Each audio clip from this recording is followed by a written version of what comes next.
akkam jirtum kabajamtoota daawwattootaa fi hordoftoota Oromiyaa Freedom Media nageenyi kenna kabajaa bakka jirtan maratti isin haa ga'u jecha qophii kennuutu waaqaa torban kana qabannee dhiyaanneetii jira. Qophiin kennuutu waaqaa torban kanas hayyuu seenaa barreessaa kitaabaa qorataa aadaa seenaa fi duudhaa Oromoo kan ta'an hayyuu jabaa tokko qabannee isinii dhufneetii jira. Hanga xumura qophiitu waaqaa kennatti nu faana bu'aan affeerraa keenya ta'a.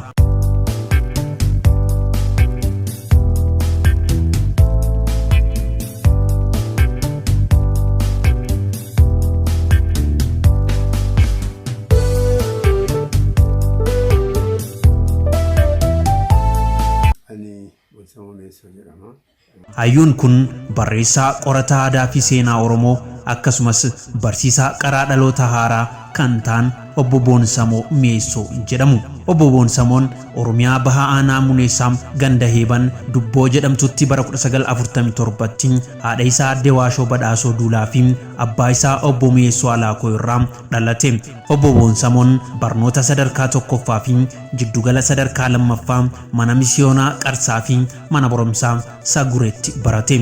Eegasii haga kutaa 11 mana barumsaa waliigalaa Asallaatti barataa osoo jiru bara 1975 hanga bara 1977 keessatti Arsii Koonyaa Cilaaloo Aanaa Zuwaay Dugdatti duula hojii gamtaa fi beekumsa jedhu keessatti hirmaachuun aadaa fi afoola uummataa walitti qabuun raadiyoo afaan Oromootiin beeksisaa turan. Itti dabaluunis sirna teetee kan uummata Oromoo biratti mirga dubartootaa eegsisu bara 1976tti gaazexaa Bariisaa irratti ulfinna dubartiin aadaa Oromoo keessatti qabdu mata duree jedhuun maxxansanii uummata Oromoof keessattuu dubartootaaf gahee olaanaa ba'anii fi jiru. Yeroo kana keessa sirboota faaruu fi diraamaa adda addaa qopheessuun artistoota hedduuf kaka'umsa guddaa ta'anii fi jiru. Artistoota akka Bashiir Dhaabii fi Gabeedoo maqaa isaanii dhayuun ni danda'ama. Obbo Boonsamoon kolleejjii barsiisota Adaamaa irraa afaan Oromootiin dippiloomaa kan fudhate yoo ta'u bara 2010tti akka lakkoofsa Itoophiyaatti ammoo Yuunivarsiitii Kolleejjii Rift Valley irraa Sooshooloojii inda Sooshaal Antiroopooloojiidhaan digirii baachilara aartii fudhataniitii jiru. Obbo Boonsamoon Meessoon hayyoota Oromoo ofiif osoo hin taane uummata isaaniitiif jiraachuun dadhabee osoo hin jedhin hojjetaa turan keessaa isaan tokko yoo ta'an kitaabilee seenaa aadaa fi afaan Oromoo barreessuun nama beekamanidha. Obbo Boonsamoo Meessoon akkuma ijoollee baadiyyaa kamuu horii tiksaa fi korboo taphataa turanis waan naannoo isaanitti ta'u ilaaluu hin dhiisne ture. Wanti ta'u hundi aarii fi xiiqii keessa isaan galchaa deemaa ture. Baroota ijoollummaa isaanii keessatti waan sadii sammuu ijoollummaa fi dandeettii uumamaan yaaduu isaa keessatti hafee gaafii itti ta'atii ture. Kunis inni jalqabaa naannoo inni turetti namootni qe'ee isaanii irratti waa qotatanii facaafatanii egaa hammatanii booda warra abbaa lafaatiin yeroo galchanii fi ofii hiyyoomsan ilaalaa guddatan. Inni lammataan ammoo uummata Oromoo sooressa aananii malee waan biraa dhuguu hin jaalanne araqee dhuguu barsiisanii guyya guyyaan wallalchiisaa yeroo oolan argaa guddatan. Uummata keenyas araqeen aanan caala jedhanii yeroo uummata keenyatti kolfan argaa turan. Inni sadaffaan bosona ciruudhaan dirree hundaa qullaa hambisanii bineensonni durii naannoo guutanii hunda keessaa yeroo mancaasan argaa guddatan. Bara 1964tti ijoollee Oromoo magaalaa Sallaa keessa jiran waliin wal gurmeessuun uummata cunqurfamaa turan karaa itti gargaaran mariisisuu eegalan. Obbo Boonsamoon karaa lamaan waan kana milkeessuuf hojjetaa turan. Karaan kunis qabsoo karaa keessaan godhamu galma akka ga'uuf karaa miidiyaa mana barumsaa fayyadamanii walaloo faaruu diraamaa garagaraa qindeessuun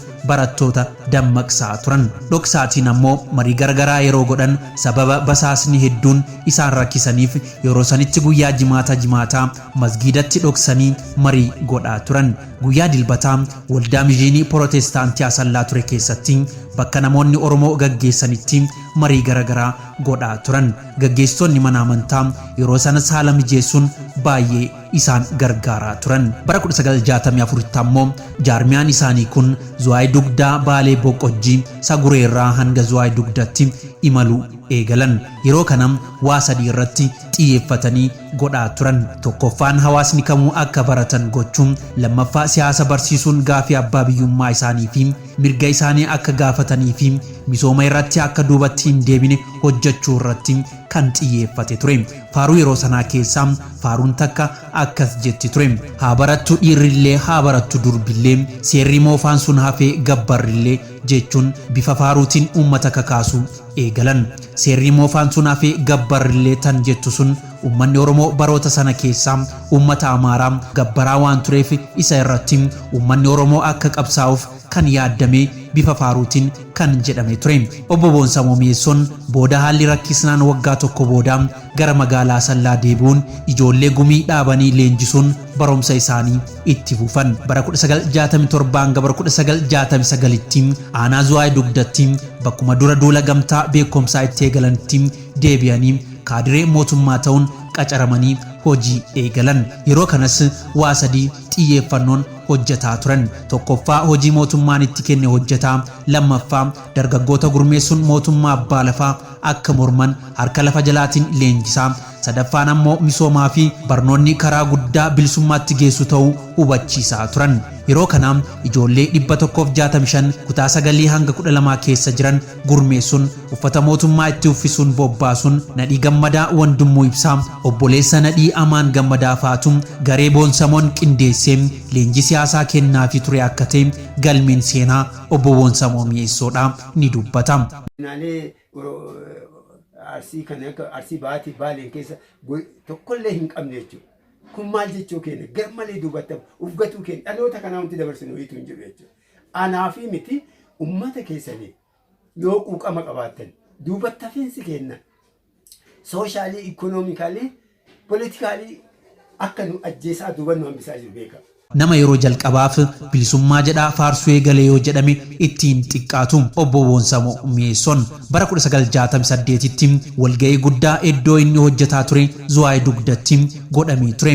Walga'ii kana irratti gareen sirbaa affeeramee garee Obbo Boonsamoon leenjifamee Asallaa dhufe. Ijoolleen kun uummataaf dhaabbattee sirbuu sodaattee sana booda Boonsamoon anni sirbaa isin achi bahaa sochii qofa agarsiisa jedheen. Ijoolleen waltajjii gubbaatti achi baasanii ofii isaaniitii maggaarajaa yookiin golgaa keessatti dhokatanii sirbuu eegalan. Sirbi yeroo sanaa akkas jetti ture: kurkuyyiitti akka mooyyee bunaanni turti malee inuma baati dhugaan, inuma baati gumaan jechaa sirbuu itti fufan. Namni sirbaa jiru dhokateetii jira. Uummanni naannoo sanaa waan isaan beekaniif Boonsamoo jechuu jalqaban. Boonsamoon ijaan namni argee hin jiru ture. Ammas itti fufee bilisummaa tiyyaa yookiin bilisummaa ta'uu baannaan du'a lubbuu kiyyaa kan jettu turte. Uummanni yeroo sanaa hamileen guutameetii jira. Obbo Boonsamoon wanti dhufee haa dhufu jedhee ittuma fufe. Yeroo rakkisaa sanitti afaan Oromootiin sirbuu qofaan namni itti hidhamutti Obbo Boonsamoon haala kanaan miidhaa uummata irra gahaa ture ibsuun mootummaa aarsee ture. Isa soqanis argachuu hin dandeenye. Ammas itti dabalee akkas jedhe: fagoodhaa gallaa fagaadhaa jalaa, fagoo seetanii asittuu jiruu badduu teettanii jedhee itti mudde.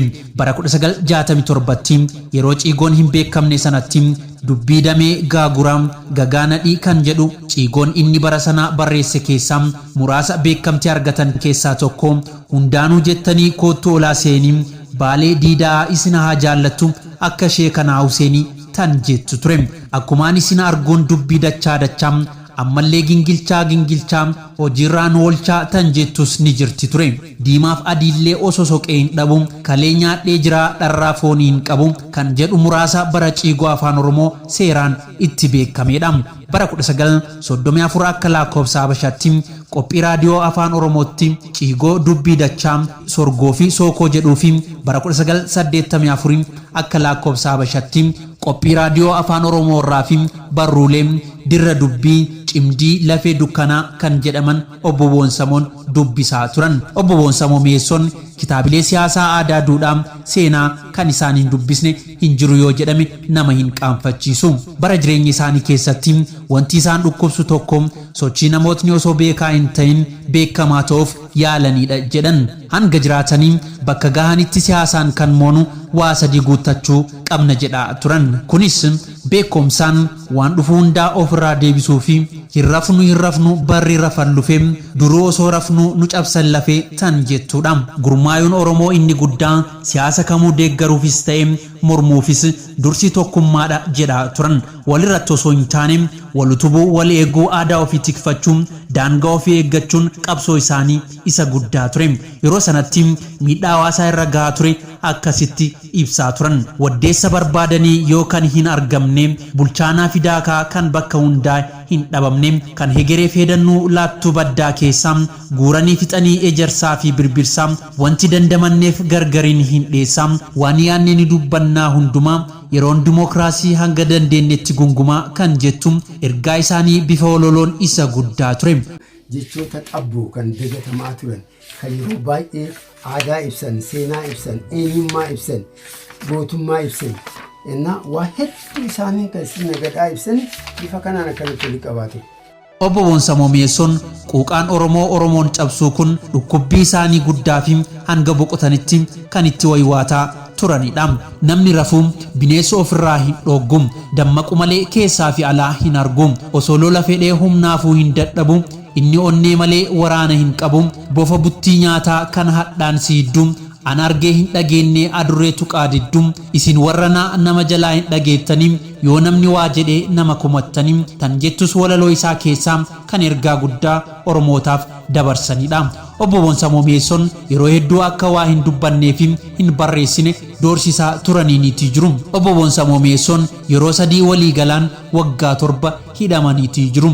Guyyaa tokko namaan wallalanii hin beekan. Sababbiin hidhamaniif sababuma Oromummaa aadaa fi afaan Oromootiif malee waan birootiif akka hin taane seenaan isaanii kun ni dubbata. Bara 1970 hanga bara 1973 gollii diimatti dhiyaatee duutiitti murtaa'ee namootni isaa waliin hirmaatan hundi yoo ajjeefaman inni qofti akka tasaa rabbiin isaa akka hambise himama. Obbo Boonsamoo Mi'eessoon sababbiin duutiitti murtaa'ee fi afaan simbiraatiin waltajji'anii irra jirutti dubbatee ijoollee akka abaa'otaan qindeessitee walaloon uummata nurratti kakaase kan jettu himannaa isaa ture. Bara 1985tti guyyaa alaabaa dhaabbata dimokiraatawaa uummata Oromoo yookiin OPDO kabajamaa yeroo turetti sababbiin inni hidhameef uummata waltajjii irratti nutti kakaase aangoota mootummaa uummataaf otti arrabse jedhamee hidhamee akka ture galmeen seenaa Obbo Boonsamoo Mi'eessoo ni dubbata.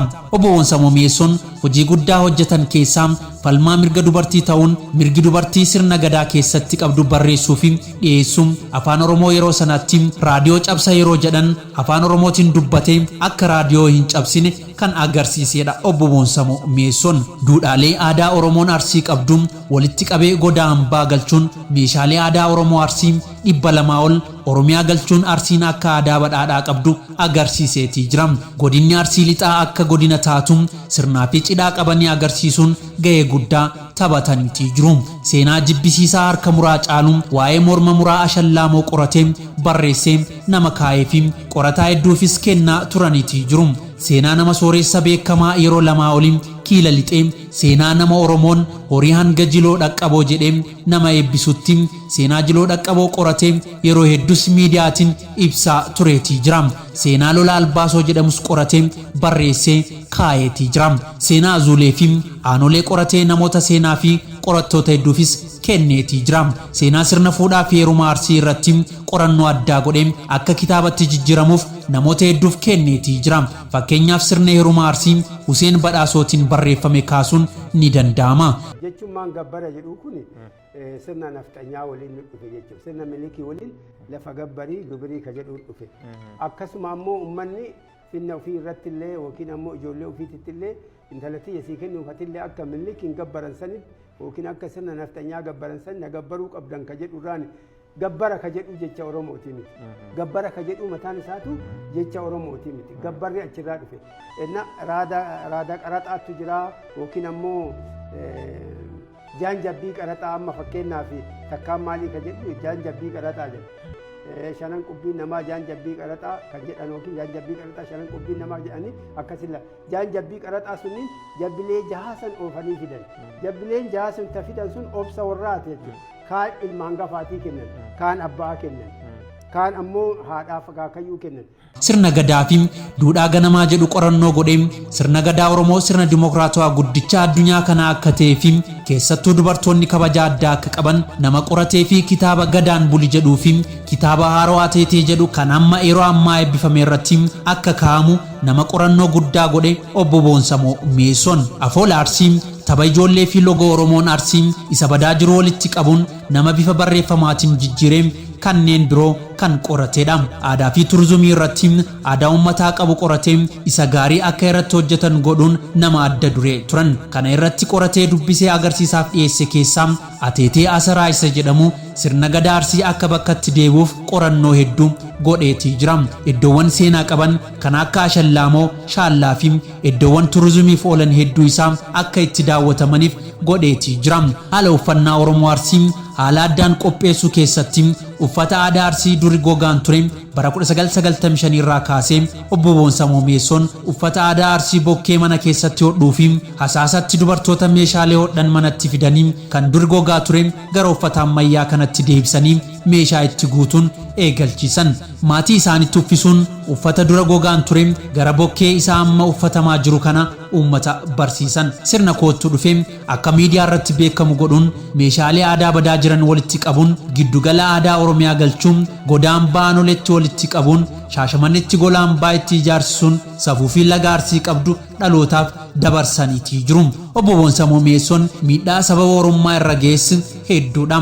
Maatii ofii kophaatti dhiisanii abaa'oo jedhamaa doorsisaa fi hidhaan garaagaraa irratti raawwatamaa seenaa aadaa walitti qabuun deemsa dheeraa miilaan deemaa sadarkaa guddinaa dhoorgachuun durgoo fi mindaa malee lafa dheeraa deemsisuun dararaa obbo Boonsamoo Mi'eessoo irraa ga'e muraasaadha. Kitaabban obbo Boonsamoo Mi'eessoon barreeffaman keessaa kitaaba Madaala Sammuu, kitaaba Madaala Logo Oromoo Arsii, kitaaba Gadaan Bulii, amma dhiyeenyatti kan eebbifame Yuunivarsiitii Arsii keessatti kitaaba Ateetee, kitaaba Kuusaa Afoola Oromoo Arsii jedhu sirboota audioodhaan hojjetaman kan akka weellisaa Bashiir Diidaa fi weellisaa Kumaa Kaabitiin weellifame, kitaaba Durdurii fi Baacoowwanii, kitaabilee barreeffamanii mata dureen ittiin kennamne hedduun jiraachuun akkasumas kitaaba safuu fi duudhaa Oromoo kan garagaraa ammas dabalataan sirboota aadaa kanneen dagatamanii jalqabbii irra jiran ka obbo Boonsamoon qorate keessaa Hoobooree Shaaxxisoo fi Hombichi, Darmaa fi Sunsumaa, Geerarsaa fi Tisoollee tapha daa'immanii faa kan eeramanidha.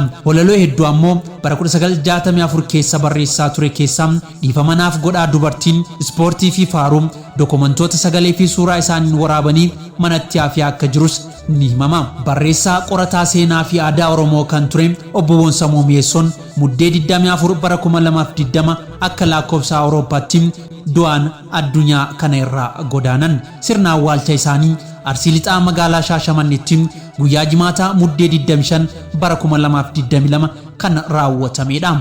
Uummanni tumsa uummataa na barbaachisa jechuudha. Tumsa nama quuqama qabu akka beeku qaban barbaadu ammoo uummanni Arsii eenyummaan isaa hin barreeffamne gammaatti.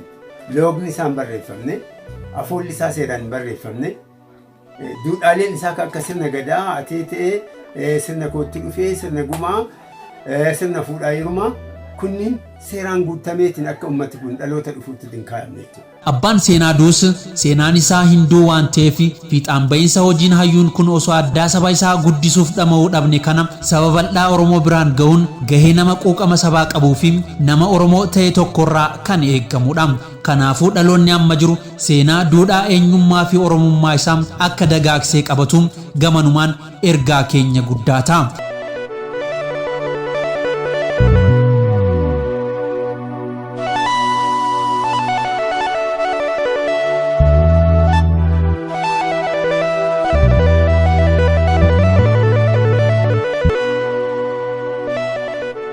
Egaa kabajamtoota daawwattootaa fi hordoftoota Oromiyaa Freedom Media qophiin kennootu baaqaa torban kana seenaa hayyuu barreessaa seenaa qorataa aadaa duudhaa eenyummaa Oromoo kan ta'an seenaa gabaabaa obbo Boonsamoo Mi'eessootii kan hanga ammaa daawwataa turtan. Qophii kana qindeessee funaanee bareechee kan isinii dhiyeesse an Rabbiraa galchuuti. Torban qophii utubaa baaqaa biraatiin hanga walitti dachaanutti torban gaarii isiniif hawwina.